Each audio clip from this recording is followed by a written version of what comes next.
Hello साथियों, कैसे हैं? आपका सुयान अकेडमी में स्वागत है। और फर्स्ट ग्रेड फिजिक्स के इस बेच पे भी आपका हार्दिक स्वागत है। तो इस फर्स्ट ग्रेड वाले फिजिक्स वाले बेच में हम लोग अभी तक कार्य के बारे में पढ़ चुके हैं। पिछले जो हमारा वीडियो था यानी कार्य ऊर्जा शक्ति वाला जो हमने टॉपिक स्टार्ट किया था, उसके अंदर हमने कार्य के बारे में पढ़ लिया था और उसके साथ साथ ऊर्जा के बारे में थोड़ा सा पढ़ा था और काइनेटिक एनर्जी यानी कि जो हमारी गतिज ऊर्जा थी उसके बारे में हमने थोड़ा सा पढ़ लिया था ना। और कार्य पर जितने टाइप के क्वेश्चन बन सकते हैं उनके जो कंसेप्ट थे मैंने इस बोर्ड पे लिखे थे, आपने नोट भी किए होंगे। ठीक है, तो करीब करीब 6 तरह के क्वेश्चन जो है कार्य पे बनते हैं वो हमने देख लिए थे। ठीक है, उसी के आगे में थोड़ा सा, क्योंकि एक दो क्वेश्चन और रहते हैं जो आरपीएससी के पूछने का ट्रेंड जो रहता है उस पर आधारित एक दो क्वेश्चन में करवा देता हूँ। ठीक है, छोटे छोटे क्वेश्चन आते हैं उस पर, कोई बड़े क्वेश्चन नहीं आते, लेकिन कंसेप्ट बड़ा अच्छा होता है उसके अंदर ना। तो वो क्वेश्चन करवा देता हूँ मैं एक दो, और देन उसके बाद में हम क्या करेंगे, पोटेंशियल एनर्जी जो हमारा छूट गया था अभी टॉपिक, क्योंकि काइनेटिक तो पढ़ लिया था। नेक्स्ट टॉपिक रहेगा हमारा, कौन सा रहेगा? पोटेंशियल एनर्जी यानी कि स्थितिज ऊर्जा। और ये कंसेप्ट क्या है, बहुत ही ज्यादा इंपॉर्टेंट और समझने के हिसाब से बहुत ज्यादा इंपॉर्टेंट टॉपिक हो जाता है। मैंने अक्सर देखा है कि पोटेंशियल एनर्जी का कंसेप्ट जो है बच्चों को बहुत कम दिमाग में रह पाता, क्या होती है कैसे होती है, वो मैं आपको पूरा समझाऊंगा, है ना। तो पहले मैं क्वेश्चन ले लेता हूँ, उस क्वेश्चन को सोल्व करते हैं, देन उसके बाद हम आगे बढ़ते हैं। तो क्वेश्चन ये है इसके अंदर कि एक m जो है उस द्रव्यमान का मास दे रखा है, और वो m द्रव्यमान का जो मास है वो एक v वेलोसिटी से मूव करता है, और उस वेलोसिटी को जो है लिख देता हूँ, गिवन क्या है क्वेश्चन में, m द्रव्यमान का यानी कि m मास का एक क्या है, ऑब्जेक्ट है, वो v वेलोसिटी, v कितना है a√x, इस पे क्या करता है, मूव करता है, इसकी वेलोसिटी हमें गिवन है। ठीक है, और ये पूछा गया कि इस पे क्या लग रहा है, फोर्स। तो उस फोर्स के द्वारा टोटल वर्क डन कितना होगा जब इसको x इक्वल टू 0 से x equal to d distance तक, ठीक है, या डिस्प्लेसमेंट दे रखा है कि x equal to 0 to x equal to d displacement है। यहां तक डिस्प्लेस करने में, जो इस m को डिस्प्लेस करने में फोर्स के द्वारा किया गया कार्य कितना होगा, वर्क कितना होगा, वो मुझे इस क्वेश्चन में निकालना है। ठीक है, तो इसको मैं दो तरीके से करूंगा ना। हमारे पास कार्य के मैंने जितने भी आपको 6 तरह के क्वेश्चंस या कंसेप्ट बताए थे उनमें से मैं दो कंसेप्ट से इसको करूंगा। ठीक है, ये सिर्फ इसलिए कर रहा हूँ कि आपको, मैं क्वेश्चन पे नहीं जाना है, आपको जाना है कि आपको कंसेप्ट पता होना चाहिए। कंसेप्ट अगर आता है तो आप जो कंसेप्ट इसमें अप्लाई हो रहा है यानी कि जो हमें गिवन है उससे आप कोई से भी कंसेप्ट से क्वेश्चन कर सकते हैं ना। तो कंसेप्ट पे ध्यान देना है, मैं इंपॉर्टेंट हर बार कह रहा हूँ, जो मैं कंसेप्ट लिखता हूँ वो अगर आपको पता होगा तो क्वेश्चन कितना भी डिफिकल्ट और कैसा भी आप कर जाओगे। ठीक है, तो मैं इसको एक कंसेप्ट, पहला कंसेप्ट क्या है, देखो, जब मैंने आपको कंसेप्ट लिखाए थे वर्क के, तो पहला था F.S यानी कि आपको फोर्स और डिस्प्लेसमेंट दे रखा है, तो आप उसका अगर वेक्टर फॉर्म में तो आप डॉट प्रोडक्ट करिए, आंसर हो जाएगा। क्या ऐसा कुछ है क्या? नहीं है। ठीक है, दूसरा वाला अगर बीच में थीटा दे रखा होता तो ऐसा कुछ है? नहीं है, फोर्स तो है ही नहीं हमारे पास यहाँ पे। ठीक है, तीसरा क्या हो गया, तीसरा हो गया कि अगर आपका फोर्स जो है वो परिवर्ती है, परिवर्ती मतलब वेरिएबल है, वो किसी पे इक्वेशन पे डिपेंड कर रहा है, डिस्टेंस पे डिपेंड कर रहा है, किसी और चीज पे डिपेंड कर रहा है, एक फंक्शन दिया हुआ है, तब हम कैसे सोल्व करेंगे। तो आपको दिख रहा है जो वेलोसिटी है वो किस पे डिपेंड कर रही है, एक्स पे डिपेंड कर रही है, यानी कि कुल मिला के यहाँ फंक्शन तो है। अब वेलोसिटी है तो उससे अपन क्या निकाल सकते हैं, एक्सेलरेशन निकाल सकते हैं। एक्सेलरेशन के साथ m कर देंगे तो क्या निकल जाएगा, फोर्स। तो यानी कि फोर्स तो है लेकिन कौन सा है, परिवर्ती फोर्स है, वेरिएबल वाला फोर्स है। तो इसका मतलब हमारा W कैसे निकलेगा, W निकलेगा F.dx से। ठीक है, लिमिट क्या है 0 टू d। अब मुझे f निकालना है, तो f क्या हो जाएगा, f मेरा हो जाएगा ma। ठीक है, ये a अलग है ना, ये क्या है, अच्छा मैं लिख देता हूँ, ये जो a है ना ये तो एक कांस्टेंट दिया हुआ है, ये क्या है, एक कांस्टेंट गिवन है। ठीक है, और ये जो है ये क्या है, ये हमारा एक्सेलरेशन है। अब देखिए मुझे एक्सेलरेशन निकालना है किसकी फॉर्म में, वैसे तो क्या लिख सकता हूँ dv/dt, लेकिन t का फंक्शन है क्या, नहीं, ये किसका फंक्शन है, x का। तो मैंने आपको कहा था ये मोस्ट इंपोर्टेंट चीज है जिसपे अक्सर आरपीएससी क्वेश्चन बनाती है, वो क्या है कि a जो होता है हमारा एक्सेलरेशन वो क्या होता है, v dv/dx, है ना, ये दिमाग में रखिए। ठीक है, जब आपने बीएससी में डायनेमिक्स पढ़ी होगी ना, तो डायनेमिक्स के अंदर ये हर क्वेश्चन में यूज आता है ना। तो यहाँ पे हमारे पास m ये हो जाएगा v dv/dx। अब इसकी आप वैल्यू रखिए, m की वैल्यू तो m है, v की वैल्यू हो गई a√x हो गए। ठीक है, dv/dx इसका क्या करेंगे आप, डिफरेंशिएशन। तो a तो कॉन्स्टेंट है, बाहर आ गया, इसका डिफरेंशिएशन क्या हो जाएगा, x टू द पावर -1/2 ना, 1/2 क्या होगा, आगे आ जाएगा, तो ये इस तरह से लिख देंगे और इसमें से 1/2 -1 कर देंगे, इक्वेशन हमारे पास मिल जाएगी। तो कुल मिला के क्या हो जाएगा, ma² 1/2। ठीक है, x टू द पावर 1/2 और x टू द पावर -1/2, कुल मिला के x टू द पावर 0 हो गया, ठीक है, वो कुछ नहीं मिलेगा। ये रख दीजिए यहाँ वैल्यू, तो कुल मिला के 0 to d 1/2 ma² dx, ये पूरा का पूरा क्या है, कांस्टेंट, तो बाहर आ गया, ठीक है। इसका इंटीग्रल क्या हो जाएगा, dx का इंटीग्रल x, तो कुल मिला के upper limit minus lower limit करोगे तो क्या इक्वेशन बन जाएगी, ये बनेगी। और लोअर लिमिट कितनी, 0, ठीक है, तो कुल मिला के क्या हो जाएगा, हमारे पास जो w आएगा वो कितना आ जाएगा, ये वाला आ जाएगा, ठीक है, पहला केस। दूसरा क्या है कि हमें गिवन क्या है, वेलोसिटी। अब वेलोसिटी गिवन है तो वेलोसिटी, और हमने क्या पढ़ा है कि जो वर्क होता है, कार्य जो होता है वो काइनेटिक एनर्जी के चेंज के क्या होता है, इक्वल होता है, ठीक है। अब क्योंकि ये किसका फंक्शन है, x का, तो एक वेलोसिटी हमें x = 0 पे मिल जाती है, एक x = d पे मिल जाती है, उससे हम क्या निकाल लेंगे, काइनेटिक एनर्जी, तो वो हो जाएगा। तो दूसरे कंसेप्ट से अगर मैं करना चाहूँ तो w क्या होता है, चेंज इन काइनेटिक एनर्जी, यानी कि kF - k I, यानी कि k final minus k initial, ठीक है। तो k फाइनल कितनी हो जाएगी, वो हो जाएगी ½ v कितना है, a² x, ठीक है, और x = कितना रखता है यहाँ पे, d, तो d रखेंगे तो कितना हो जाएगा, ½ ma² और d, है ना, ठीक है, यही मिलेगी। चलिए नेक्स्ट में k इनिशियल यहाँ पे क्या रखेंगे, x = 0, है ना, तो ये हो गया x = 0, तो ये क्या मिल जाएगी, 0। तो वर्क कितना हुआ, वर्क हो जाएगा k फाइनल कितनी है, ½ ma² d -0, तो कुल मिला के w = ½ ma² d। अब देखिए यहाँ पे भी क्या आ रहा है ये, और यहाँ पे भी क्या आ रहा है, ठीक है। तो मेरे कहने का मतलब ये क्वेश्चन लेने का रीजन भी यही था कि आपको सिर्फ और सिर्फ कंसेप्ट पता होना चाहिए। अगर जो कंसेप्ट आपने पढ़ा है वो सही से अप्लाई कर रहे हैं तो आपको आंसर लास्ट में सेम मिलेगा, चाहे वो किसी भी तरीके से आप कर रहे हो। तो रटने की जरूरत नहीं है, सिर्फ और सिर्फ कंसेप्ट पर ध्यान दीजिए, ठीक है। चलिए एक जो ट्रेंड है आरपीएससी का इस काइनेटिक एनर्जी पे पूछने का, वो मोमेंटम वाला जो है ना क्वेश्चन, है ना, क्वेश्चन क्या है, इक्वेशन, है ना, उससे कई बार पूछा जाता है, उसका भी मैं क्वेश्चन लेना चाहता हूं, और वो क्या है कि, चलिए तो एक क्वेश्चन जो मैं कह रहा था आपको, जो आरपीएससी का ट्रेंड है बड़ा पूछने का काइनेटिक एनर्जी वाले पे, वो क्या है कि ये हमने फॉर्मूला पढ़ा था काइनेटिक एनर्जी का, p²/2m, इस वाले फॉर्मूले पे वो परसेंटेज का क्वेश्चन बड़ा पूछते हैं, है ना।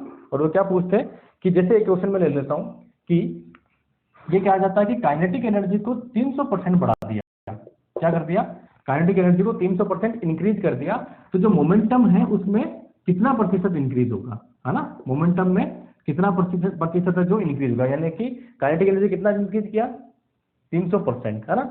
अब यहाँ पे जो बेसिक मैंने देखा है गलती जो करते हैं बच्चे, है ना, वो क्या गलती करते हैं, वो ये गलती करते हैं कि इसको क्या करते हैं कि काइनेटिक एनर्जी को कितना करते हैं, 300% बढ़ा दिया, तो इसका मतलब अब काइनेटिक एनर्जी अपनी फाइनल वैल्यू कितनी होगी, 3k होगी, स्टार्टिंग कितनी होगी, यही कह दो ना, 300% बढ़ाने का मतलब क्या हो गया, 3 गुना कर दिया, ठीक है। अब ये गलती तुम्हारी बेसिक होती है, ये गलती हमें नहीं करनी, इसको समझ लो क्या गलती हुई है। गलती ये हुई है यहाँ पे कि उन्होंने कहा कि काइनेटिक एनर्जी को 300% बढ़ा दिया, तो 100% बढ़ाने का मतलब 1 गुना, ठीक है, 200% बनाने का मतलब 1 गुना और, ठीक है।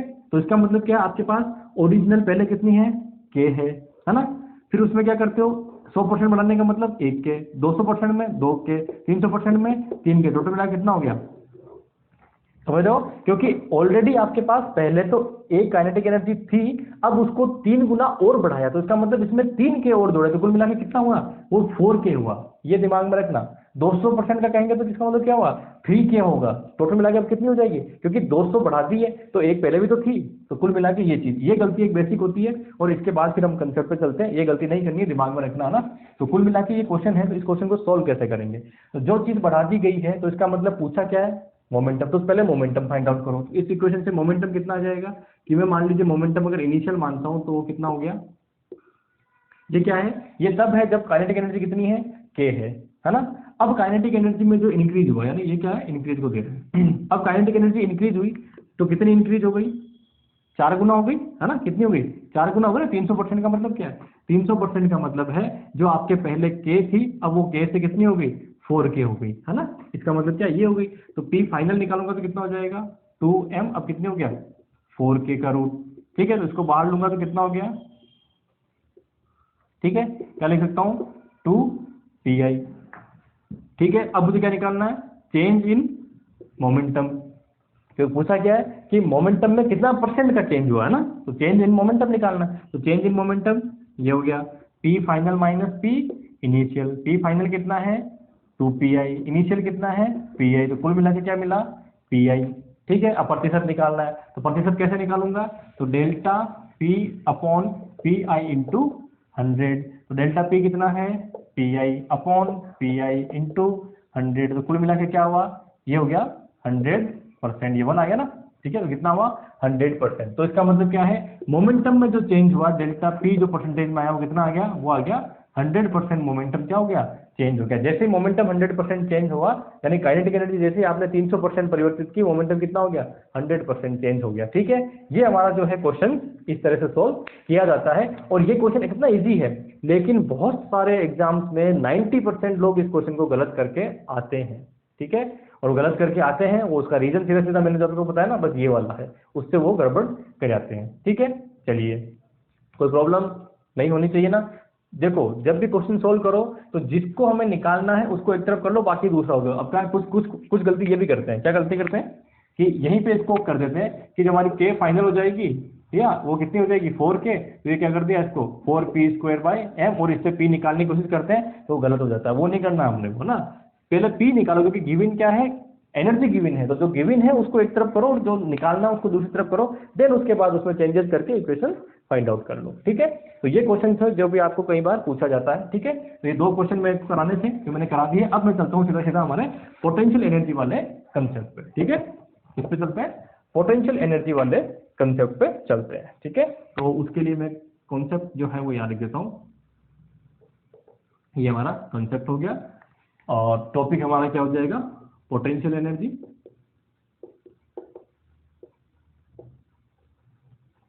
यानी कि स्थितिज ऊर्जा। इसको समझना बड़ा जरूरी है। सबसे पहले तो स्थितिज ऊर्जा होती किस वजह से, देखो गतिज ऊर्जा का सीधा सीधा है कि जो गति कर रहा है, यानी कि जो मूव कर रहा है, इसका मतलब एनर्जी है, तभी तो मूव कर रहा है, हाफ mv² होगी। अब ये कह रहा है स्थितिज ऊर्जा, यानी कि ये मार्कर है, अगर मैं यहाँ रख देता हूँ तो इसमें पड़े पड़े स्थितिज ऊर्जा होगी। क्यों होगी भाई, दिखती है क्या आपको, क्यों होगी इसमें स्थितिज ऊर्जा। मान लीजिए मेरे पास कोई नोट्स पढ़े, किताब पढ़ी है, ये पढ़ी है, तो इसमें क्यों होगी स्थितिज ऊर्जा। ठीक है, आप पेन है, पेन को आप टेबल पर रख देते हैं, इसमें स्थितिज ऊर्जा संचित है, क्यों है। ठीक है, तो एक चीज ये समझिए, जो स्थितिज ऊर्जा होती है किसकी वजह से होती है, वो होती है किसी भी जो अपना सिस्टम है या कोई भी पिंड है, उसका अभिविन्यास, अभिविन्यास मतलब कॉन्फ़िगरेशन है ना, उसका कॉन्फ़िगरेशन और उसकी पोजीशन, उसकी वजह से क्या होती है, स्थितिज ऊर्जा होती है, पहली चीज। दूसरा, किस वो उसके अंदर है, बल क्षेत्र में है, यानी कि कौन से वो फोर्स के है ना, उस कौन से फोर्स फील्ड में है, उसके अकॉर्डिंग जो है वो क्या होगी, उसकी स्थितिज ऊर्जा होती है। ठीक है, 2 चीज अभी दिमाग में रखिए। अब ये क्यों होती है वो बाद में चलता हूँ मैं ना, अभी उसको ही समझा रहा हूँ। अभी तो आप ध्यान रखिए, स्थितिज ऊर्जा का मतलब क्या है, कॉन्फ़िगरेशन, अभिविन्यास, स्थिति क्या है उसके अकॉर्डिंग होगी। ठीक है, अब सिंपलेस्ट एग्जांपल जो मैं आपको लेता हूँ स्थितिज ऊर्जा का, वो सोचना समझना है ना, मुझे कंसेप्ट समझाना है बड़ा आपको, है ना, ये दिमाग में रखना है इस चीज को, है ना। चलिए, अब सोचिए कि आप है ना एक फीट की चौड़ी दीवार है ना, और वो कितने फीट ऊपर है, सपोज कर लीजिए अर्थ सरफेस से सिर्फ और सिर्फ 1 फीट ऊपर है, 1 फीट चौड़ी है, 1 फीट ऊपर है। अब आपको उसके ऊपर चलना है, तो चल लोगे ना, चल लोगे, कोई प्रॉब्लम है क्या, नहीं है। अब आप जाइए 10वीं मंजिल पे, 10वीं मंजिल पे वही 1 फीट की दीवार है, ठीक है, और अब आपको उसके ऊपर चलना है, चल लोगे। जब यहाँ नीचे चल रही तो ऊपर चलने में क्या, वही 10 फीट की दीवार है, उतना ही आपका वजन है, कुछ चेंजेस हुआ क्या, कुछ चेंजेस हुआ क्या, नहीं हुआ ना। तो फिर क्या चेंजेस हुआ कि आप जब 10वीं मंजिल पे जाते हैं तब तो आप घबरा जाते हैं, वहाँ अनस्टेबल हो जाते हैं, होते हैं ना अनस्टेबल, क्यों होते हैं, आपको डर क्यों लगता है, डर क्यों लगता है, वही 1 फीट की दीवार है, वही सब कुछ है, वही आप हो, वही उस पर चल रहे हो। जब आप यहाँ देखते हो तो आपको डर नहीं लगता जमीन पे जब चलते हो, और वहाँ चलते हो तो डर लगने लग जाता है, और आप ऐसे अनस्टेबल होके गिर जाओगे, नीचे देख ही नहीं पाते हो। ऐसा क्यों, वही चीज है स्थितिज ऊर्जा। ठीक है, ऐसा इसलिए होता है। तो अब आप समझ गए ना कि आप में जरूरी नहीं है कि आप मूवमेंट कर रहे हो, आपने अपना अभिविन्यास चेंज किया, आपने अपनी स्थिति चेंज की, और स्थिति चेंज करने से क्या हो गया, आपकी स्थिति ऊर्जा में क्या हो गई, कमी या ज्यादा जो भी है वो चीज हो गई। ठीक है, और एक चीज ये, स्थिति ऊर्जा अगर ज्यादा है तो क्या होगा, अनस्टेबल होंगे, स्थिति ऊर्जा अगर मिनिमम और कम है तो क्या होंगे, स्टेबल होंगे, वो भी अभी आगे अपन देखेंगे। ठीक है, तो कंसेप्ट समझिए क्यों हुआ, क्योंकि हुआ क्या कि आपने अपना रेफरेंस पॉइंट बदल दिया है। ठीक है, तो स्थितिज ऊर्जा रेफरेंस पॉइंट पर डिपेंड करती है, गतिज ऊर्जा कभी रेफरेंस पर नहीं डिपेंड करती। आपकी वेलोसिटी कितनी है, अब आप चाहे यहाँ वेलोसिटी कितनी हो, चाहे 10वीं मंजिल पे वेलोसिटी कितनी हो, ठीक है, अगर वहां पे भी 10 मीटर पर सेकंड है, यहाँ पे भी 10 मीटर पर सेकंड है, तो क्या रहेगा, दोनों सेम रहेगी। है ना। लेकिन स्थिर ऊर्जा ऐसे नहीं है, आप अर्थ सरफेस पे हैं तो क्या होती है स्थिर ऊर्जा, क्योंकि आप पहले पढ़ चुके हो इसलिए mgs, गुरुत्वीय क्षेत्र में कितनी होती है mgs, यहाँ s कितना है अर्थ सरफेस पे 0, तो स्थिर ऊर्जा कितनी होगी इसके रिस्पेक्ट में 0 हो गई। जब 10वीं मंजिल पे जाते हैं तो कितनी होगी, जो भी आपकी हाइट होगी, है ना, 100 मीटर है तो 100 हो जाएगी इंटू, तो इसका मतलब वहां क्या होगी स्थिर ऊर्जा परिवर्तित, यानी कि आपने कोई परिवर्तित नहीं हुआ, सिर्फ और सिर्फ आपने क्या किया है अपना अभिविन्यास और आपने अपनी स्थिति चेंज की है, उसके अकॉर्डिंग क्या हो गया स्थिर ऊर्जा परिवर्तित होगी। तो आगे समझ में, ठीक है। स्थिर ऊर्जा डिपेंड किस पे करती है, वो डिपेंड करती है अभिविन्यास पर। जैसे ही आप अभिविन्यास या स्थिति परिवर्तित करते हैं, अपना कॉन्फ़िगरेशन और अपनी पोजीशन परिवर्तित करते हैं, वैसे ही आपकी स्थिर ऊर्जा क्या हो जाएगी परिवर्तित हो जाएगी। और ये डिपेंड करता है आप किस बल क्षेत्र में है। जब अपन वो हाइट वाला कंसेप्ट लेते हैं तो हम कौन से बल क्षेत्र की बात करते हैं, गुरुत्वीय बल क्षेत्र की बात करते हैं, यानी कि ग्रेविटेशनल फील्ड की बात करते हैं, ठीक है। आगे समझ में। अब इसको देखिए, तो इसका मतलब क्या हुआ, इसका मतलब ये हुआ कि डायरेक्टली जो स्थिर ऊर्जा है वो किससे निर्भर होती है, वो डायरेक्टली स्थिर ऊर्जा आप बल पर निर्भर होगी, कौन से बल में हो उस पर डिपेंड करती है, ठीक है। तो वहां से हमारा कंसेप्ट बनेगा कि स्थिर ऊर्जा जो यू होती है वो होती है माइनस, ठीक है, स्थिर ऊर्जा होती है माइनस एफ। चलो पहले इसको इससे कर देता हूं कि जो फोर्स होता है, ठीक है, कौन सा सेंट्रल फोर्स। अब सेंट्रल फोर्स भी अपन बीएससी वाली किताब में थोड़ा अच्छे से पढ़ेंगे, अपना पूरा चैप्टर है सेंट्रल फोर्स का मैकेनिक्स वाली में, जैसे ही ये कंप्लीट होंगे उसको भी देखेंगे, ठीक है। तो सेंट्रल फोर्स को भी आप ये ध्यान रखिए कि जो किससे डिपेंड हो, सेंट्रल फोर्स का मतलब होता है कि अगर ऐसा कोई फोर्स है, ठीक है, अगर ऐसा कोई फोर्स है तो वो क्या होगा सेंट्रल फोर्स, यानी कि फोर्स जो है किस पे डिपेंड कर रहा है, यानी कि पिंड की एक निश्चित बिंदु है, उस निश्चित बिंदु की जो डिस्टेंस है, जो दूरी है ना, उस पर निर्भर कर रहा है। अब वो कोई सी पावर हो सकती है, आर की पावर माइनस में भी हो सकती है, प्लस में भी हो सकती है, 1 भी हो सकती है, 4 भी हो सकती है, कितनी भी हो सकती है, बस क्या होना चाहिए आर की पावर पर डिपेंड करता है, तो वो क्या होगा सेंट्रल फोर्स होगा। दूसरा इसकी डायरेक्शन क्या होगी, उस जो पॉइंट है हमारा, है ना, कोई नियत जो पॉइंट ले रहे हैं उस पॉइंट की और अगर डायरेक्शन होती है ना, उसकी क्रिया रेखा होती है, यानी कि एक्शन लाइन ऑफ एक्शन होती है, तो इसका मतलब क्या होगा वो सेंट्रल फोर्स होगा, ठीक है। ये सारी चीजें हम आगे पढ़ेंगे जब हमारा सेकंड चैप्टर पढ़ेंगे बीएससी वाली मैकेनिक्स का, तो उसमें सारी चीजें आ जाएगी। तो अभी आप ये ध्यान रखिए इस तरह के जो फोर्स होगा उसे हम सेंट्रल फोर्स कहते हैं। तो इसके अंदर इलेक्ट्रोमैग्नेटिक फोर्स, है ना, इलेक्ट्रिक फील्ड और अपना ग्रेविटेशनल फील्ड, ये सारे इसी के एग्जाम्पल है, ठीक है। तो ये तो किसकी हुई, ये तो है सेंट्रल फोर्स के लिए,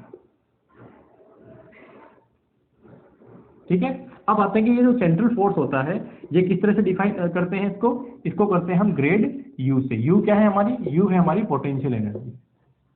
अगर आपको पोटेंशियल एनर्जी गिवन है तो पोटेंशियल एनर्जी जो होगी वो और फोर्स में ये एक रिलेशन होगा, ये मैं यहाँ पे वेक्टर साइन लगा देता हूँ। ये तो क्या होती है स्केलर, ये होती है ग्रेड का मतलब क्या हुआ, ग्रेड का मतलब आप जानते हैं ग्रेडियंट ये हो जाएगा minus del over del X I cap के साथ यू माइनस जे कैप, चलो इसको ऐसे लिख देता हूँ पहले, del over del Y plus plus K del over del Z और यू, ठीक है।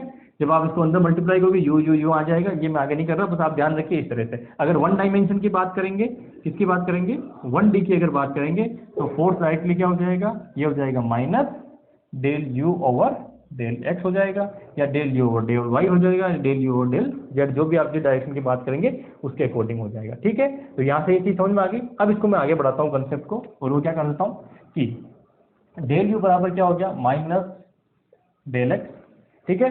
अब मुझे क्या निकालना है, पूरी की पूरी एनर्जी हम देख लेता हूँ कि ये जो है किस पे निर्भर करती है, स्थिति पे निर्भर करती है। तो मान लीजिए किसी स्थिति पे इसकी स्थिर ऊर्जा U1 है, किसी पे कितनी है U2 है, तो इसको D में कन्वर्ट कर दिया, माइनस का F डॉट ये किस में हो गया DX में हो गया, ठीक है। जो भी इसकी लिमिट होगी वो लिमिट देख लेंगे, x1 टू x2, है ना, x1 टू x2 कोई पोजीशन होगी जिसके अकॉर्डिंग क्या है इसकी स्थिति ऊर्जा, तो ये क्या बच जाएगा U2 minus U1 equal to minus का, ठीक है, x2 f डॉट dx। अब यहाँ से देखिए, यहाँ से अगर मैं देखना चाहूँ तो f डॉट dx क्या होता है, इंटीग्रल f डॉट dx बताइए, जस्ट पहले वाला पढ़ा अपन क्या पढ़ा था, कार्य, है ना, तो क्या हो गया वो कार्य। तो इसका मतलब क्या हुआ, इसका मतलब हुआ change in kinetic sorry potential energy is equal to क्या हो गया माइनस w, या x1 से x2 है ना, तो डेल्टा w के इक्वल हो गया, ठीक है। तो आप क्या करिए, कार्य निकाल दीजिए, कार्य को माइनस से मल्टीप्लाई करिए, वही क्या होगी हमारी स्थिति ऊर्जा होगी। तो जब भी आपको क्वेश्चन मिले कि आपको देखो, अगर स्थिति ऊर्जा है ना, कंसेप्ट क्या है ये वाला, है ना, अगर आपको स्थिति ऊर्जा दे रखी है और आपको क्या पूछ लिया फोर्स, तो माइनस साइन करके उसका डिफरेंशिएशन कर दीजिए, ठीक है। अगर मान लीजिए इस चीज का किसका फंक्शन है, आर का फंक्शन है, तो क्या हो जाएगा यहाँ पे फोर्स फोर्स इक्वल टू हो जाएगा minus del you over del R कर दीजिए, ठीक है। और ग्रेड के अंदर है तो अब क्या हो सकता है, आपने क्योंकि आपको बीएससी भी कोर्स में है ना, तो बीएससी भी कोर्स में है तो उसके अकॉर्डिंग क्या हो जाएगा, ग्रेड को आपको जरूरी नहीं कार्टेशियन में पूछे, आपको आर थीटा फाई में पूछ सकते हैं, ठीक है। उसके अलावा आपके कार्टेशियन कोऑर्डिनेट सिस्टम भी हम पढ़ेंगे, कार्टेशियन में तो पूछ लेंगे तो बड़ा सिंपल है, उसके अलावा पोलर में पूछ सकते हैं, उसके अलावा आपको सिलेंड्रिकल में पूछ सकते हैं, उसके अलावा अपने को स्फेरिकल में पूछ सकते हैं ना, तो तीनों में से किसी में पूछ सकते हैं। तो उसके लिए ग्रेड की वैल्यू क्या होती है वो आपको पता होनी चाहिए, ठीक है।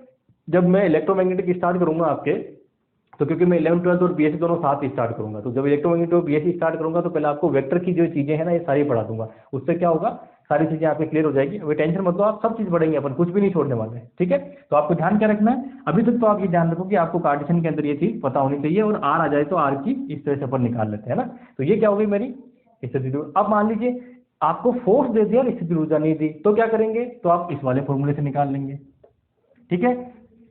समझ में आ गया मेरी बात, ठीक है। इस वाले फॉर्मूले से हम फाइंड आउट कर लेंगे कि क्या करेंगे, F dot D R minus कर लेंगे, इंटीग्रल जो भी लिमिट दे रखी है वो लिमिट लगा देंगे, आंसर निकाल देंगे, वो हमारा क्या हो जाएगा, स्थिति ऊर्जा। तो स्थिति ऊर्जा से फोर्स निकालेंगे तो ये वाला कंसेप्ट हो गया, फोर्स से स्थिति ऊर्जा निकालनी है तो ये वाला कंसेप्ट हो गया, ठीक है। और इसके अलावा कोई कंसेप्ट नहीं है, क्योंकि स्थिति ऊर्जा किस पर डिपेंड करती है, फोर्स पर डिपेंड करती है। और हर एक फोर्स जो हमारा जो क्षेत्र होगा, बल क्षेत्र होगा, जैसे गुरुत्वीय है तो उसके लिए अलग फॉर्मूला होता है, इलेक्ट्रोमैग्नेटिक है उसके लिए अलग होता है, इलेक्ट्रोस्टैटिक्स वाला है तो उसके लिए अलग होता है, ओनली मैग्नेटिक स्टैटिक्स वाला है तो उसके लिए अलग होता है फोर्स, ठीक है। तो वो हम यहाँ रखेंगे और उसके लिए स्थिति ऊर्जा फाइंड आउट कर लेंगे, ठीक है। आ गया समझ में, चलिए आगे चलते हैं। अब ये मिटा रहा हूँ तो कंसेप्ट आ गया समझ में आपको। चलिए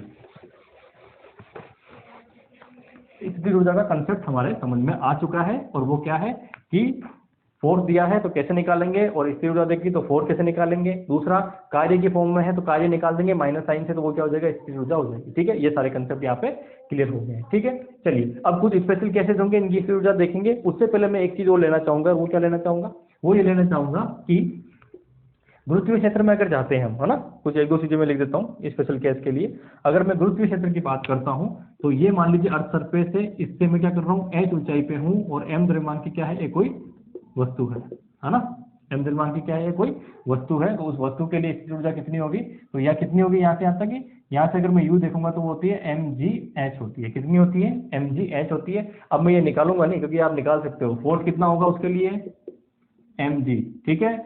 दूरी कितनी है 0 to h, अब आप उसका इंटीग्रल करके एफ डॉट डी आर करके निकाल लीजिए, आंसर आ जाएगा, ठीक है। तो मैं ये नहीं जा रहा कितनी होती है, mgh होती है, आपको याद भी है तो याद रख भी लेना, ठीक है। पहला केस। स्प्रिंग की बात करते हैं, दूसरा क्या है, स्प्रिंग, है ना, ये लिख लेना सारे चीज।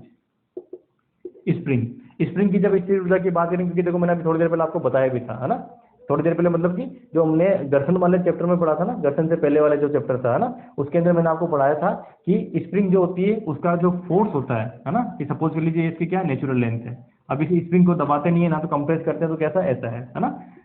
अब क्या करते हैं, इसको खींच के लंबा कर देते हैं, है ना, तो खींच के लंबा कितना कर दिया, ये इसकी एक्स डिस्टेंस बढ़ा दी, तो मैंने क्या कहा, तो इस पर एक फोर्स लगेगा, तो फोर्स कितना होगा, माइनस का के एक्स होगा, ठीक है, यानी कि एक्स हमने बढ़ा दिया, के क्या है, फोर्स कांस्टेंट। तो यहाँ पे स्थिति ऊर्जा कितनी हो जाएगी, वो हो जाएगी हाफ के एक्स स्क्वायर होती है, ये दिमाग में रखना, ठीक है।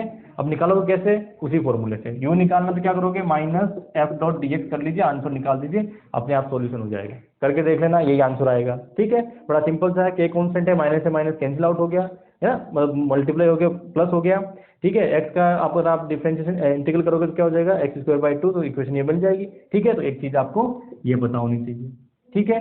स्प्रिंग वाला, क्योंकि स्प्रिंग वाला और ये वाला जो दोनों केस है वही आपके मैक्सिमम कोर्स में आएंगे, अगर न्यूमेरिकल क्वेश्चन यहाँ से बनता है तो स्थिति ऊर्जा का, ठीक है, इसका यूज करके आएंगे, है ना। तो ये दोनों चीजें आप कंसेप्ट के अंदर लिख लीजिए। चलिए नेक्स्ट चलते हैं अब। अच्छा, स्प्रिंग में कंप्रेस हो और चाहे वो हो, है ना, चाहे कंप्रेस हो और चाहे वो, अगर मान लीजिए आप कंप्रेस कर रहे हैं तो क्या हो जाएगा, माइनस में आ जाएगी हाफ के एक्स स्क्वायर, है ना। चलिए अब आगे देखते हैं, आगे जो कंसेप्ट हो सकता है स्प्रिंग इसके लिए स्थिति ऊर्जा का, वो एक कंसेप्ट जो है मैं लेना चाहूंगा कि अगर आप इक्विलिब्रियम, यानी कि आपको कोई कर्व दिया हुआ है ना, कोई कर्व दिया हुआ है स्थिति ऊर्जा, इसके अंदर वो स्थिति ऊर्जा और डिस्टेंस के अंदर अगर कोई कर्व दिया हुआ है, तो मान लीजिए मैं ऐसा कर्व ले लेता हूँ, क्योंकि यहाँ से भी क्वेश्चन बनता है ना।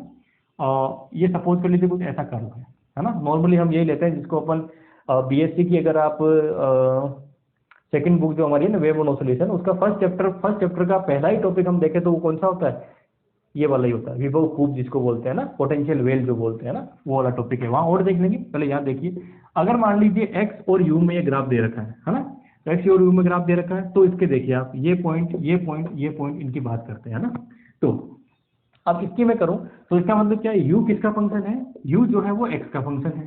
ठीक है, जब u x का फंक्शन है तो मैं क्या करता हूँ, यहाँ से del u over del x निकालता हूँ, तो वो del u over del x किसके बराबर होगा, अगर माइनस साइन से कर दूँ तो फोर्स के बराबर होगा।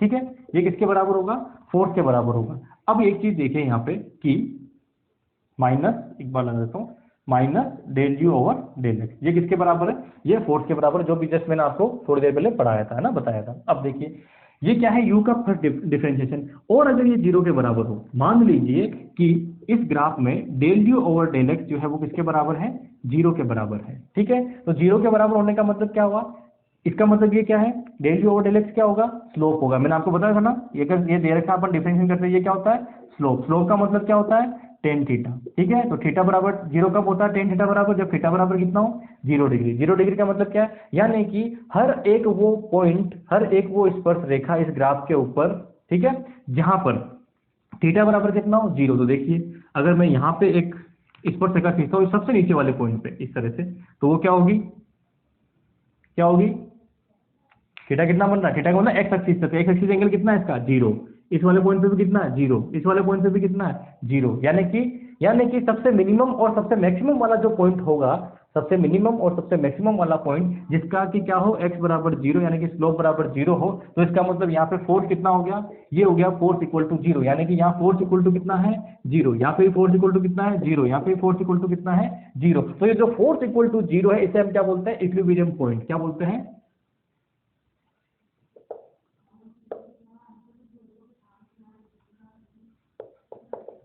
क्या बोलते हैं, इक्विलिब्रियम पॉइंट। हिंदी में कहेंगे तो साम्यावस्था।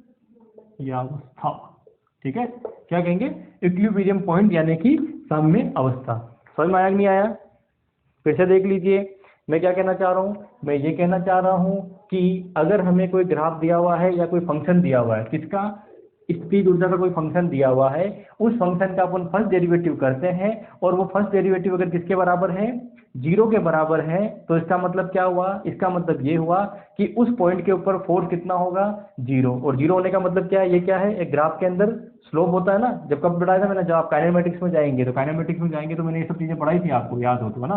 v और t में ग्राफ था, x और t में ग्राफ था, वहां हमने स्लोप निकाले, x t का स्लोप निकालेंगे तो वो किसको रिप्रेजेंट करता है, वो वेलोसिटी को रिप्रेजेंट करता है। v t का स्लोप निकालेंगे तो किसको करेगा, एक्सेलरेशन को रिप्रेजेंट करेगा। ये सारी चीजें पढ़ाई थी, है ना। तो उसी तरह से कि हम डेल यू और डेल एक्स करते हैं, इसका मतलब क्या, ये इस ग्राफ का स्लोप है, और स्लोप यानी कि टेन थीटा, और टेन थीटा बराबर कितना होना चाहिए, अगर ये 0 है तो ये 0, और टेन थीटा 0 किस पे होता है, जब थीटा इक्वल टू कितना हो, 0। तो वो पॉइंट देखिए जहाँ पे स्पर्श रेखा खींचे और थीटा इक्वल टू 0 आ जाए, तो कौन सा पॉइंट होगा, ये होगा, ये होगा, ये होगा। बाकी कहीं पे भी स्पर्श रेखा खींचोगे, यहाँ क्या होगा, कोई ना कोई वैल्यू मिलेगी टेन थीटा की, आपको मिलेगी ना, यहाँ से ये थीटा की वैल्यू मिली, इधर से अगर आप देखोगे तो थीटा की वैल्यू नेगेटिव में मिलेगी। ठीक है, तो इसका मतलब क्या है कि ये जो पॉइंट है, इन्हें हम क्या कहेंगे, इन्हें कहेंगे इक्विलिब्रियम पॉइंट। जहां पे इसका फर्स्ट डेरिवेटिव 0 हो, उसे हम क्या कहेंगे, इक्विलिब्रियम पॉइंट। तो ये आप लिख लीजिए, इक्विलिब्रियम पॉइंट क्या होगा, del you over del X equal to 0। ये सब चीजें मुझे चाहिए।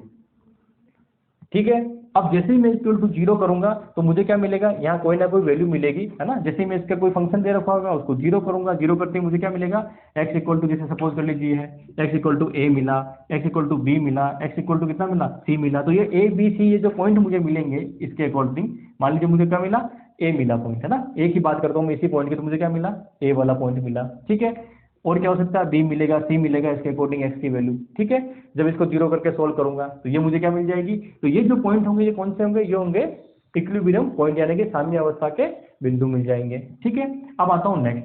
अब मुझे ये देखना है कि ये स्टेबल इक्विलिब्रियम होगा या अनस्टेबल होगा, यानी कि स्थायी होगा या अस्थायी होगा, उसकी बात करनी है। तो स्थायी की बात करनी है, स्थायी की करनी है, तो इसका मतलब क्या है, तो देखो क्या देखना है मुझे, अब इसको समझना ना, ये बड़ा इंपॉर्टेंट है। ये कटोरी है, ठीक है, ये कटोरी इस तरह से पड़ी हुई है, और आपके पास क्या, कांच की गोली है। तो जब जैसे कांच की गोली यहाँ सीधी कटोरी है ना, उसमें अपने पड़ी है अंदर, है ना। तो कांच की गोली क्या है, यहाँ पे पड़ी हुई है। अब अगर आप सपोज करिए इस कांच की गोली को थोड़ा सा इसमें डिस्प्लेसमेंट देते हैं और छोड़ देते हैं, तो क्या होगा, फिर से कांच अगर इधर देते हैं तो यहाँ देके छोड़ेंगे तो वापस इधर आएगी इधर, इधर देके छोड़ेंगे तो किधर आएगी, इधर। तो इसका मतलब क्या है, इसका मतलब ये है कि यहाँ से अगर आप कांच की गोली को इधर उधर देते हैं तो वापस किधर आ रही है, वो सेंटर पॉइंट पे आने की कोशिश करती है, यानी कि उसकी टेंडेंसी क्या होती है, वो हमेशा इस पॉइंट पे रहना चाहती है।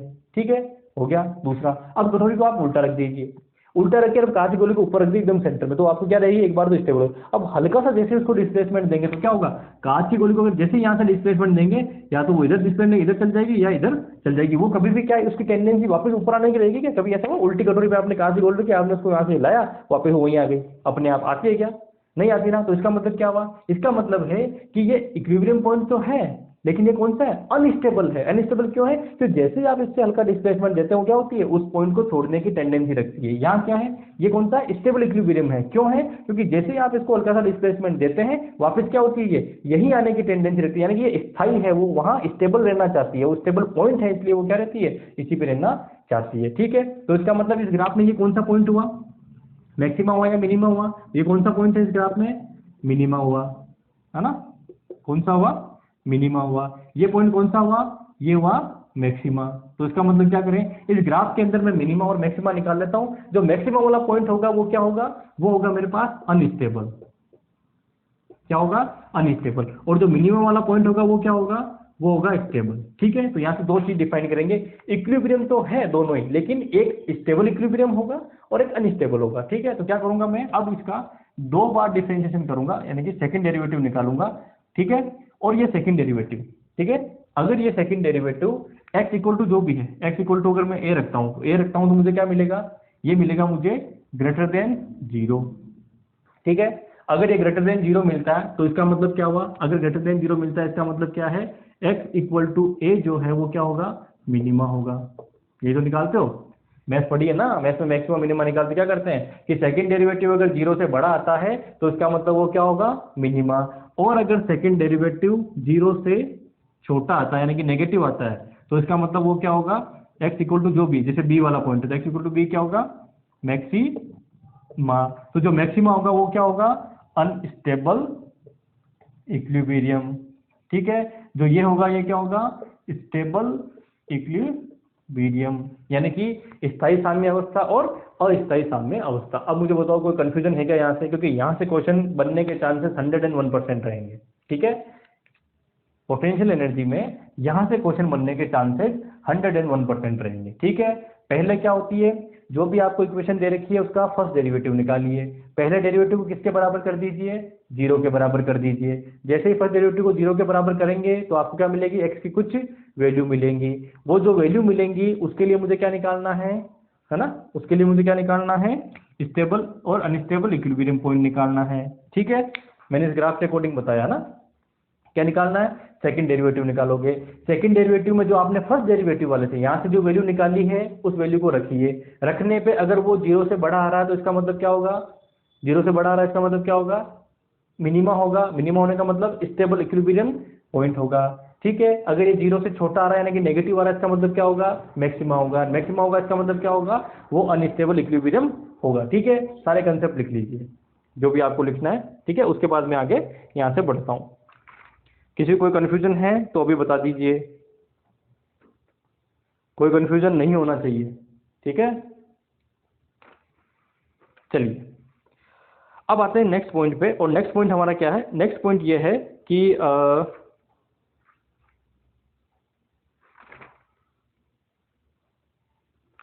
हाँ, इक्विलिब्रियम हो गया और ये हो गया, न्यूट्रल हो जाएगा। अच्छा मतलब एक और भी है इसमें कि अगर ये 0 आ जाता है, वैसे आपको क्वेश्चन में जो देंगे वो 0 वाला केस नहीं होता है, फिर भी अगर मान लीजिए आ जाता है तो इसका मतलब वो क्या है, न्यूट्रल पॉइंट होगा, है ना। अगर मान लीजिए ये भी क्या है, किसी पॉइंट के ऊपर ये 0 आ जाता है ना, क्या आ जाता है, 0 के बराबर, 0 के बराबर आ जाता है किसी पॉइंट पे, तो इसका मतलब वो क्या होगा, वो आपके पास हो जाएगा किसी भी x की वैल्यू पे। तो इसका मतलब वो क्या, न्यूट्रल पॉइंट है। न्यूट्रल पॉइंट होने का मतलब क्या है, उसके एक तरफ तो क्या रहेगा, अनस्टेबिलिटी, एक तरफ क्या रहेगी, स्टेबिलिटी, है ना। यानी कि ये जो पॉइंट है ना, ये वाला, जहाँ पे स्लोप क्या होता है, चेंज होता है, यानी कि ये स्लोप ऐसे गया, अगला स्लोप ऐसे हुआ ना, तो ये पॉइंट कौन सा होता है, ये वाला पॉइंट जो है वो हमारा ये वाला पॉइंट होगा। ठीक है, चलिए स्टार्ट करते हैं अब इसका क्वेश्चंस करना, है ना।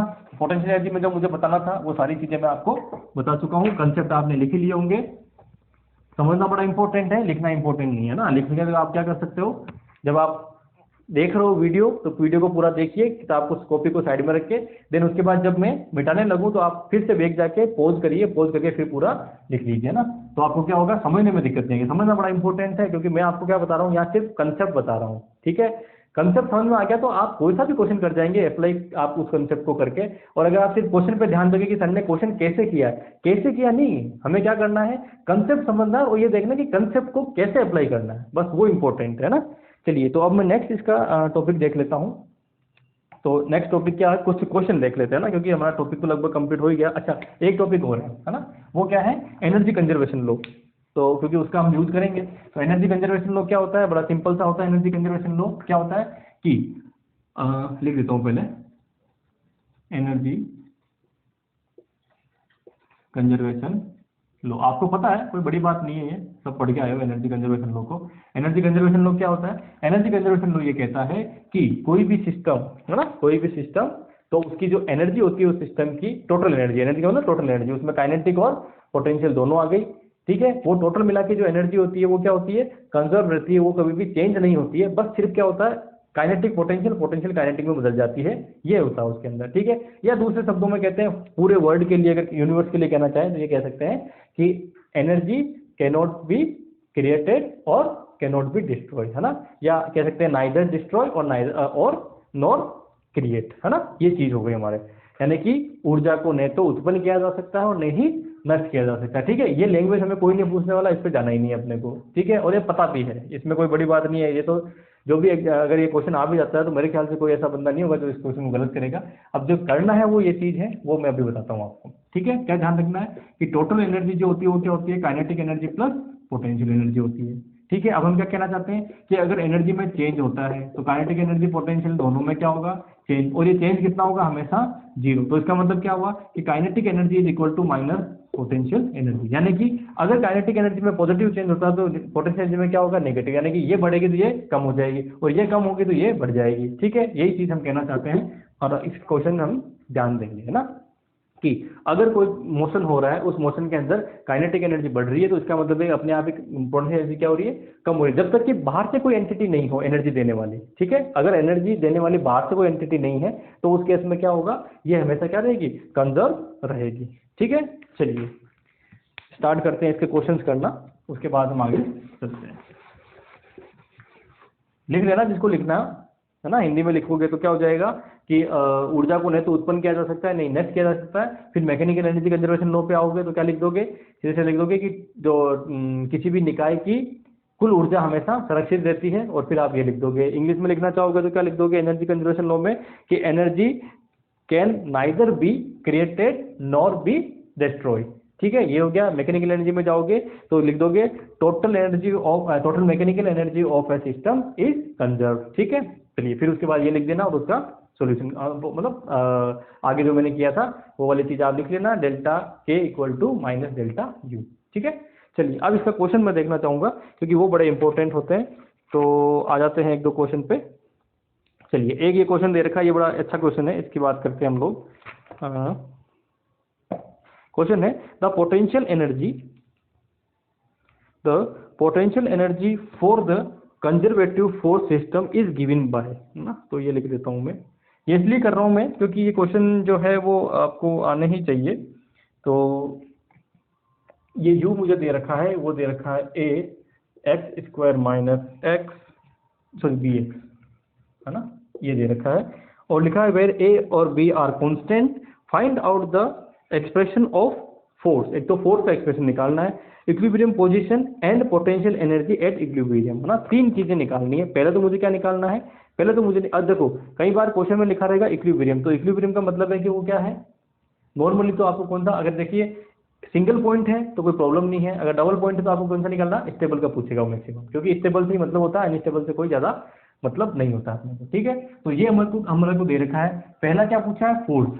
ये क्या पूछा है कि फोर्स कितना होगा, तो फोर्स कितना होगा, एफ इक्वल टू कितना होता है, माइनस डेल यू ओवर, देखिए कौन सा है, वन डायमेंशन है, टू डायमेंशन है, थ्री डायमेंशन है, वन डायमेंशन है क्योंकि एक्स है तो आप वन डायमेंशन में लिख दीजिए, ठीक है। चलिए निकालिए, तो माइनस इसका डिफरेंशिएशन करोगे तो कितना हो जाएगा, 2ax माइनस बी, सोल्व करेंगे तो क्या हो गया, b माइनस 2ax, ये क्या आ गया मेरे पास, फोर्स आ गया, ठीक है। फर्स्ट क्वेश्चन हो गया यही सोल्व। सेकंड क्वेश्चन क्या कह रहा है कि इक्विलिब्रियम पॉइंट फाइंड आउट कीजिए। तो इक्विलिब्रियम कैसे करते हैं कि जो फर्स्ट डेरिवेटिव है उसको किसके बराबर कर दो, 0 के। तो इसका मतलब डेल यू और डेल एक्स जो है हमारा वो कितना है, 2 है एक्स माइनस बी, इसको किसके बराबर कर दो, 0 के। तो यहाँ से x बराबर कितना आ जाएगा, b को उस तरफ भेजेंगे, डिवाइडेड में क्या आ जाएगा, 2 है। तो ये क्या हुआ मेरा, ये हुआ मेरा इक्विलिब्रियम पॉइंट। सी क्या कहता है, सी ये कहता है कि इस इक्विलिब्रियम पॉइंट के ऊपर पोटेंशियल एनर्जी जो है वो फाइंड आउट कीजिए। ठीक है, तो कर देते हैं। तो जैसे आप पोटेंशियल एनर्जी फाइंड आउट करोगे तो क्या हो जाएगा, u इक्वल टू कितने पे, x equal to B by 2 पे। ठीक है, तो रख दीजिए a इंटू एक्स स्क्वायर है तो b square upon 4a² minus b into b upon 2a। ठीक है, तो सोल्व करेंगे इसको, तो a से ये कैंसिल हो गया, तो ये हो जाएगा B square upon 4a minus ये हो जाएगा बी स्क्वायर अपॉन 2a। तो कुल मिला के माइनस का बी स्क्वायर अपॉन 2a क्या हो जाएगी, कुल मिला के इसकी एनर्जी हो जाएगी पोटेंशियल इस वाले पॉइंट पे। कोई प्रॉब्लम नहीं। एक हमें इक्वेशन दी थी, पूछा था फोर्स कितना होगा, कर दिया फाइंड आउट। ठीक है, पूछा था इक्विलिब्रियम पॉइंट कौन सा होगा, ये फाइंड आउट कर दिया। ठीक है, अब मान लो स्क्वायर में इक्वेशन बन दिया, क्यूब होता तो अपने 2 पॉइंट मिल जाएंगे प्लस माइनस में, वो आप निकाल सकते हो। सिंपल इक्वेशन सोल्व करनी जो आपने 9वीं 10वीं या फिर 8वीं में पढ़ी होगी इक्वेशन सोल्व करना। देन उसके बाद में पूछा कि इक्विलिब्रियम पॉइंट के ऊपर पोटेंशियल एनर्जी कितनी है, तो इक्विलिब्रियम पॉइंट कौन सा, ये वाला, इस पर पोटेंशियल पूछ लिया। अब आपको पूछते हैं स्टेबल है या अनस्टेबल है, तो क्या करते हैं, तो सीधा सीधा बात है, तो निकालिए स्टेबल अनस्टेबल। तो क्या करोगे, डेल स्क्वायर यू, पूछा नहीं है लेकिन पूछ लेते हैं दोबारा। ठीक है, तो इसका क्या करोगे, एक बार और डिफरेंशिएशन करोगे, कर दीजिए। इसका कहाँ गया, ये वाला, इसका डिफरेंशिएशन करेंगे तो क्या मिल जाएगा, 2a मिल जाएगा। ठीक है, x हो गया 0। अब मुझे बताइए ये पॉइंट क्या मिल रहा है आपको, पॉजिटिव मिल रहा है ना, क्या मिल रहा है, 0 से बड़ा है, यानी कि del you over del x square, क्योंकि ये दिया हुआ कि a भी क्या है, पॉजिटिव कॉन्स्टेंट है। तो ठीक है, तो कुल मिला के क्या हो गया, ये 0 से बड़ा है। तो 0 से बड़ा इसका मतलब ये क्या है, स्टेबल इक्विलिब्रियम। एक ही पॉइंट है, स्टेबल इक्विलिब्रियम पॉइंट हो जाएगा ये, जो भी पॉइंट होगा। तो इसका मतलब क्या है, ग्राफ इसका कुछ इस तरह से होगा कि जिसमें एक ही मिनिमम पॉइंट है और कोई मिनिमम ना मैक्सिमम है ना कोई मिनिमम है, बस एक पॉइंट है, वो हमने फाइंड आउट कर लिया है। ठीक है, आगे समझ में, कोई समस्या नहीं है ना।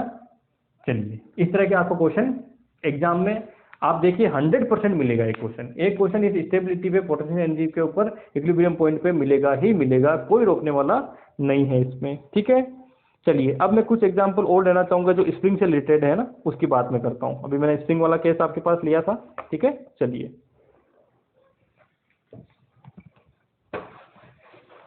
क्योंकि मैंने ऐसे एग्जाम्पल भी खूब देखे हैं, पोटेंशियल एनर्जी वाला जो ऐसा एग्जाम्पल है मैंने खूब देखे हैं जिसमें स्प्रिंग का यूज करके और क्वेश्चन पूछा जाता है। ठीक है, अब स्प्रिंग का यूज करके क्या क्या इक्वेशन बन सकती है वो मैं देखता हूँ। ठीक है, पहला क्या हो सकता है कि सपोज करिए एक आपके पास पट्टा रखा हुआ, उस पट्टे पे आपने इस तरह से स्प्रिंग रखी हुई है। ठीक है, ये अर्थ सरफेस पे स्प्रिंग है, ये पट्टा है। ठीक है, इसका फोर्स कॉन्स्टेंट कितना है, k है। अब क्या करते हैं कि m द्रव्यमान का जो एक बॉक्स है या जो भी मास है उसको नीचे गिराते हैं, कितनी हाइट से, ये मान लीजिए हाइट जो है वो कितनी है, h हाइट है ना। इस तरह का हमें क्वेश्चन दे दिया जाता है, कितनी हाइट है, h हाइट से किसी भी एक जो है उसको h हाइट यहाँ तक ही मान लेते हैं ना। h हाइट यानी कि इस स्प्रिंग का जो पट्टा ना इस तरह से, वहां से कितनी हाइट है इसकी, h हाइट हमें दे रखी है ना। अब जो क्या करते हैं, इसे नीचे गिराते हैं। अब नीचे गिराते हैं तो नीचे गिराते हैं तो क्या हो रहा है कि अब ये पूछा गया कि इसकी इक्वेशन निकालनी है, तो इसमें वेलोसिटी पूछ लेंगे आपसे। ठीक है, या वेलोसिटी गिवन होगी, या फिर मान लीजिए इसमें पूछ लेंगे कि x कितना होगा इसका। ठीक है, या फिर कह देंगे स्प्रिंग इतनी जो है, मैं सिर्फ इक्वेशन बना रहा हूँ पहले, उसके बाद उसको सोल्व करते हैं। चलो पहले इक्वेशन बना लेते हैं, फिर क्वेश्चन क्या क्या पूछ सकते हैं उसकी बात बाद में करता हूँ। ठीक है, तो इस इक्वेशन में क्या हो जाएगा, इस इक्वेशन में सबसे पहले आप देखो कि पोटेंशियल एनर्जी कितनी होगी, क्योंकि देखो जब ये स्टेबल रहेगा है ना, जब ये क्या रहेगा, स्टेबल रहेगा, उस केस की बात हम करते हैं है ना। जब ये स्टेबल रहेगा तो अभी मान लीजिए, अभी हम देखते हैं कि जब हमने मोशन स्टार्ट नहीं किया उसमें, तो उसमें देखिए इसमें स्प्रिंग जो है वो कितनी कंप्रेस हो रही है, कोई कंप्रेशन नहीं है अपनी नेचुरल स्टेट में। तो इसका मतलब स्प्रिंग की वजह से एनर्जी कितनी होगी, स्प्रिंग की वजह से जो एनर्जी होगी वो होगी 0। इसकी एनर्जी कितनी होगी, क्योंकि यहाँ से कितना ऊंचाई पे है, ये h ऊंचाई पे, मान लीजिए ये कौन सा पॉइंट है, ये हम मान लेते हैं कि x बराबर 0 वाला पॉइंट है ना, x बराबर 0 यानी कि ये हम इसको मान रहे हैं, इसके रेस्पेक्ट में हमें h दे रखी है। ठीक है, इसको हम मान लेते हैं, तो ये हो जाएगा हमारे पास कि इनिशियल है ना, कि टोटल जो एनर्जी है हमारी इनिशियल वो कितनी हो जाएगी, वो हो जाएगी mgh प्लस 0, क्योंकि इसकी एनर्जी कितनी है 0। अभी इसमें कोई जो है कंप्रेशन नहीं हो रहा है, ये डायरेक्शन x मान लो कौन सी, ये वाली। तो इसका मतलब ये कौन सा है, मूल बिंदु हमने इसको मान लिया, ओरिजिन इसको मान लिया। ठीक है, बाकी ये इस तरह से इधर पॉजिटिव डायरेक्शन और इधर क्या मान लेते हैं, नेगेटिव डायरेक्शन मान लेते हैं। हाँ, ऐसा क्वेश्चन करने का, सॉल्व करने का तरीका है। तो ये कितना हो गया हमारे पास, 0 हो गया, ठीक है। तो कुल मिला के इनिशियल वाली कौन सी हो गई, mgh हो गई, ठीक है। अब आते हैं फाइनल। फाइनल का मतलब क्या है, अब जैसे ये नीचे गिरेगा, जैसे इस पे गिरेगा गिरेगा तो क्या होगा, ये नीचे कंप्रेस करेगी। तो कंप्रेस करके क्या होगा, एक ऐसा पॉइंट आएगा जहां पे ये कंप्रेस करके, जैसे अब मैं इसका नेक्स्ट डायग्राम अगर यहाँ बनाता हूँ तो ये क्या हो गया, कंप्रेस करके इस तरह से यहाँ पहुंच जाएगी, ठीक है। ये स्टेबल वाला कौन, x बराबर 0 वाला कौन सा पॉइंट था, ये, ठीक है। ये नीचे आके कहाँ गिर गया, यहाँ इस पॉइंट पे आ गया, ठीक है। तो इसका मतलब क्या हुआ, इसका मतलब ये हुआ कि इस वाले केस के अंदर पहले देखते हैं ब्लॉक की एनर्जी कितनी होगी। अगर ब्लॉक यहाँ स्टेबल हो जाता, ये स्प्रिंग नहीं होते, तब तो कितनी होती, 0, लेकिन ये क्या कर गया, नीचे की ओर चला गया। तो इसका मतलब कितना हो गया, माइनस का mgx हो गया। कितना नीचे चला गया, इतना नीचे चला गया ना, ये क्या हो गया, x हो गया। यहाँ पे ये जो पॉइंट हो गया कितना हो गया, ये यहाँ से x हो गया। अब x किस में हुआ, क्योंकि नेगेटिव डायरेक्शन में, तो कितना हो गया, माइनस में हो गया। तो ये हमारी इक्वेशन हो गई। प्लस अब स्प्रिंग की इक्वेशन भी होगी। स्प्रिंग की क्या हो जाएगी, हाफ m सॉरी k, है ना, हाफ k एक्स स्क्वायर, क्योंकि माइनस एक्स का स्क्वायर कर दोगे तो भी क्या आएगा, ये इक्वेशन बनेगी। तो कुल मिला के अब क्या हो गया, कुल मिला के अब ये जो एनर्जी थी तो वो इनिशियल थी, ये कितनी थी, फाइनल। तो एनर्जी में चेंज कितना होना चाहिए, एनर्जी में जो चेंज होना चाहिए वो 0 होना चाहिए। तो इसका मतलब क्या हुआ, ई फाइनल माइनस ई इनिशियल, यानी कि एनर्जी कंजर्वेशन लॉ से तो निकाल लीजिए, क्या हो जाएगा, E final is equal to E initial, या initial equal to E final कर देते हैं। ई इनिशियल इक्वल टू क्या होगा, ई फाइनल के, तो रख दीजिए वैल्यू। तो ये हो जाएगा mgh is equal to minus mgx plus half k x square. तो कुल मिला के क्या हो जाएगा, mgh माइनस एक्स बराबर हाफ के एक्स स्क्वायर। अब ये इक्वेशन अगर आपको बनाना आ गई, है ना, ये इक्वेशन अगर आपको बनाना आ गई तो कुछ भी नहीं है, सब कुछ ठीक हो जाएगा। क्या ठीक हो जाएगा, अब आपको क्या करेंगे इस केस में, सिर्फ और सिर्फ ये पूछेंगे कि एच दे देंगे, एम दे देंगे और के दे देंगे। पूछेंगे कि ये जो स्प्रिंग है इसमें कंप्रेशन कितना होगा, मैक्सिमम कंप्रेशन जो होगा ना, यानी कि इसकी लेंथ में जो कमी होगी वो कितनी होगी। तो वो क्या पूछ लेंगे आपसे, एक्स पूछ लेंगे, ठीक है। अगर एक्स दे दिया तो पूछ लेंगे कि एच कितनी होगी, ठीक है। अगर एच भी दे दिया, एक्स भी दे दिया, एम भी दे दिया, तो पूछेंगे के कितना होगा। तो इस एक ही इक्वेशन से, यानी कि एक ही क्वेश्चन से आपके 4 क्वेश्चन बना देंगे। सिर्फ और सिर्फ आपको दिमाग में क्या रखना है, ऊपर से जब नीचे गिरेगी, ठीक है, तो यहां से आप क्या करो, इसको मानो कौन सा, ओरिजिन बना लो। इसको जब आप ओरिजिन यानी कि x बराबर 0 वाला बना लोगे तो इसके ऊपर पॉजिटिव डायरेक्शन, इसकी नेगेटिव डायरेक्शन निकाल लीजिए। क्योंकि अभी स्प्रिंग जब ये ऊपर है इनिशियल केस में, तो क्या हो रहा है, इसकी सिर्फ और सिर्फ इसकी एनर्जी होगी, पोटेंशियल कितनी होगी, mgh होगी, ठीक है। क्योंकि आपने सरफेस कौन सा माना, मैंने आपको पहले ही कहा था कि आप सरफेस कौन सा मान रहे हैं उसके अकॉर्डिंग आपकी पोटेंशियल एनर्जी होती है, यानी कि रेफरेंस चेंज करती है, पोटेंशियल एनर्जी चेंज हो जाती है। फिर से वो एग्जाम्पल लीजिए, कौन सा, आप 10वीं मंजिल पे खड़े हैं। जब 10वीं मंजिल पे खड़े हैं और आपने धरती को नहीं देखा, यानी कि आपने अर्थ सरफेस को नहीं देखा, आप सिर्फ उस पे घूम रहे हैं, तो आपको महसूस होता है क्या डर, 10वीं मंजिल पे ना महसूस होता है क्या, नहीं होता है। क्योंकि आपका रेफरेंस पॉइंट क्या है, आपका रेफरेंस पॉइंट वो जो आपका सरफेस है ना 10वीं मंजिल वाला वो है, तो उसके रेस्पेक्ट में कितनी एनर्जी है, वो है। और जैसे ही आप अर्थ सरफेस को देखते हो तो आपका रेफरेंस पॉइंट बदल गया, तो जैसे ही रेफरेंस पॉइंट बदल गया वैसे ही आप क्या हो गया, अनस्टेबल हो गए, क्योंकि आपकी बदल गई ना, जबकि आपने कोई चेंजेस हुआ क्या, नहीं हुआ। समझ रहे हो मेरी बात को। तो जब आप रेफरेंस कौन सा लेते हो उसके अकॉर्डिंग क्या होगी, पोटेंशियल एनर्जी होती है। ये मार्कर मेरे हाथ के रेस्पेक्ट में 0 पोटेंशियल एनर्जी पे है, लेकिन अर्थ सरफेस के रेस्पेक्ट में क्या है, जो भी इसकी हाइट होगी उसके अकॉर्डिंग और जो भी इसका मास होगा उसके अकॉर्डिंग mgh होगा, ठीक है। तो आप रेफरेंस कौन सा लेते हो बस उसकी आपको बात करनी है, ठीक है। चलिए, तो ये क्वेश्चन सोल्व हो गई। दूसरा कंसेप्ट स्प्रिंग का कैसे बन सकता है वो बात करते हैं। पहला कंसेप्ट आ गया, चलिए सेकंड कंसेप्ट पे चलते हैं। सेकंड कंसेप्ट क्या हो जाएगा, सेकंड कंसेप्ट जैसे है कि हॉरिजॉन्टल प्लेन में अगर कर रहे हैं हम, है ना, ये सपोज कर लीजिए कि स्प्रिंग है ना, और आप हॉरिजॉन्टल में कोई अपना मास है वो इसकी तरफ आता है v वेलोसिटी से, उस केस की बात करते हैं। किस वेलोसिटी से, v वेलोसिटी से अगर मान लीजिए कोई मास आता है तो उस केस में क्या होगा। तो देखिए, जब ये यहाँ से स्टार्ट करता है v वेलोसिटी से चलना, अभी फ्रिक्शन विक्शन कुछ नहीं है, तो v वेलोसिटी स्टार्ट करता है तो इसमें क्या है, कोई कंप्रेशन नहीं है, तो इसकी पोटेंशियल एनर्जी कितनी हुई, 0। तो हमारी ई इनिशियल कितनी हो जाएगी, इसकी होगी सिर्फ कौन सी होगी, काइनेटिक वाली, कितनी होगी, half m v square, plus ये कितनी होगी, 0। तो कुल मिला के क्या हो गया, हाफ एम वी स्क्वायर हो गया, ठीक है। दूसरा, जब ये कंप्रेशन होगा, है ना, तो जब ये इसके पास पहुंच के इसको क्या करेगा, कंप्रेस करेगा, तो क्या होगा, ये थोड़ी सी कंप्रेस होकर मान लीजिए यहाँ पहुंच गई, है ना। इसको थोड़ा सा ऐसे बना देता हूँ, दूर दूर, और जब कंप्रेस होगी तो क्या होगी, थोड़ा पास पास आ जाएगी, ठीक है। और ये मास कहाँ पहुंच गया, यहाँ पहुंच गया, मास क्या होगा, स्टेबल हो जाएगा। ये कितना होगा, v बराबर 0 पे, ठीक है। और ये कंप्रेशन कितना हो जाएगा, यहाँ से यहाँ तक का जो है वो कंप्रेशन हो जाएगा, मान लीजिए x डिस्टेंस। तो इसका मतलब क्या होगा, क्योंकि जब तक इसकी वेलोसिटी जीरो नहीं होगी तब तक क्या करेगा, इसको दबाता रहेगा। जैसे वेलोसिटी जीरो होगी वैसे क्या हो जाएगा, ये दबना बंद कर देगी। ठीक है, फिर से फोर्स इस तरफ लगना स्टार्ट करेगा। तो जो फाइनल होगा वो फाइनल कितना हो जाएगा, वो हो जाएगा हाफ के एक्स स्क्वायर। ठीक है, अभी दोनों क्या होने चाहिए, बराबर, तो कर दीजिए। तो half k x square equal to किसका होगा, हाफ एम वी स्क्वायर। अब आपको क्या देंगे इस क्वेश्चन में, इस क्वेश्चन में दे देंगे कि जो आपका के है वो गिवन दे देंगे, वी गिवन दे देंगे, एम गिवन हो जाएगा, और पूछेंगे कि इसमें कंप्रेशन कितना हो जाएगा, कितना कंप्रेस कर देगी। ठीक है, पहली चीज। या वेलोसिटी पूछेंगे तो आपको एक्स के और एम दे देंगे। ठीक है, या के पूछेंगे तो एक्स एम और वी दे देंगे, बस कुछ नहीं है, आंसर हो जाएगा। ठीक है, समझ में आ रही मेरी बात जो कहना चाह रहा हूँ। अब यहाँ पे हमने ग्रेविटेशन फील्ड नहीं लिया है क्योंकि मोशन कैसा हो रहा है, हॉरिजेंटल हो रहा है, तो ग्रेविटेशन फील्ड का कोई काम ही नहीं है हॉरिजेंटल में। जब वर्टिकल थे तो क्या था, ग्रेविटेशन फील्ड का काम था, तो इसलिए क्या हुआ, वर्टिकल वाले की बात में हमने करी है। तीसरा एक कंफ्यूजन और होता है जो है, अच्छा एक इक्वेशन और बन सकती है, वो बना देता हूँ मैं। और वो इक्वेशन क्या बनती है, कुछ इस तरह की कंडीशन है कि यहाँ पे एक स्प्रिंग है, ये हॉरिजेंटल प्लेन है, और हॉरिजेंटल प्लेन के साथ एक इंक्लाइन प्लेन, यहाँ की इस तरह से बना देते हैं अपन, इंक्लाइन प्लेन है इस तरह से। यहाँ से कोई एक बॉल है उसको हम नीचे गिराते हैं ना, तो क्या करते हैं, नीचे गिराते हैं, और ये यहाँ पे इस तरह से हमारी एक थोड़ी सी है ना, ये हमारी एक स्प्रिंग हो गई। ठीक है, अब क्या हुआ कि ये यहाँ से गिरना स्टार्ट करेगा, तो कुल मिला के क्या होगा, ये कितनी है, mgh है ना। स्टार्टिंग में एनर्जी कितनी है, ये सॉरी ऊंचाई कितनी है, h है ना, mgh तो एनर्जी हो जाएगी, ऊंचाई कितनी है, h है, इसका मास कितना है, m है। ठीक है, इसका फोर्स कांस्टेंट कितना है, k है। अब ये पूछेंगे कि कितनी पे जाएगा, तो इस केस में क्या हो जाएगा, अब इस केस में क्योंकि ये ऊंचाई पे, हाइट पे, तो जब ये हाइट से यहाँ पे अगर मैं इस कंडीशन की बात करूँ सबसे पहले वाले की, तो इनिशियल एनर्जी कितनी हो जाएगी, mgh हो जाएगी। वहाँ उसकी एनर्जी कितनी होगी, क्योंकि वो कंप्रेस नहीं है तो कितनी होगी, जीरो, तो खाली क्या बचेगी, mgh बचेगी। फाइनल की बात करूंगा तो क्या होगा, अब ये गोला यहाँ आ जाएगा। ठीक है, ये जैसे ही यहाँ आएगा तो ये क्या करेगा, इसको